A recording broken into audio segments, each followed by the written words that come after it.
വിഭവസമൃദ്ധവും പോഷകമൂല്യവുമുള്ള രുചികരമായ ഭക്ഷണം തയ്യാറാക്കുക എന്നത് വിദ്യാർത്ഥികളെ പഠിപ്പിക്കുക എന്നതുപോലെ വളരെ പ്രധാനപ്പെട്ടതാണെന്ന് N K. Akbar MLA. Kadikkad government higher secondary സ്കൂളിൽ എം.എൽ.എയുടെ ആസ്തി വികസന ഫണ്ട് ഉപയോഗിച്ച് നിർമ്മിക്കുന്ന പാചകപ്പുരയുടെ ശിലാസ്ഥാപനം നടത്തി സംസാരിക്കുകയായിരുന്നു അദ്ദേഹം.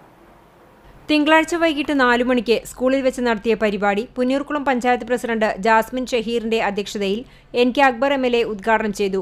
എ.എക്സി സനൽകുമാർ റിപ്പോർട്ട് അവതരണം നടത്തി. ജില്ലാ പഞ്ചായത്ത് ആരോഗ്യ വിദ്യാഭ്യാസ standing committee chairman Rahim Veettipparambil മുഖ്യാതിഥിയായിരുന്നു. പുന്നൂർകുളം പഞ്ചായത്ത് ക്ഷേമകാര്യ standing committee chairman Alathayil Moosa, SMC chairman Jayaprakash, SSG chairman Govindan master, MPTA president Liji തുടങ്ങിയവർ ആശംസകൾ നേർന്ന് സംസാരിച്ചു. പ്രിൻസിപ്പൽ സന്തോഷ് സ്വാഗതവും പി.ടി.എ പ്രസിഡന്റ് വി താജുദ്ദീൻ നന്ദിയും പറഞ്ഞു.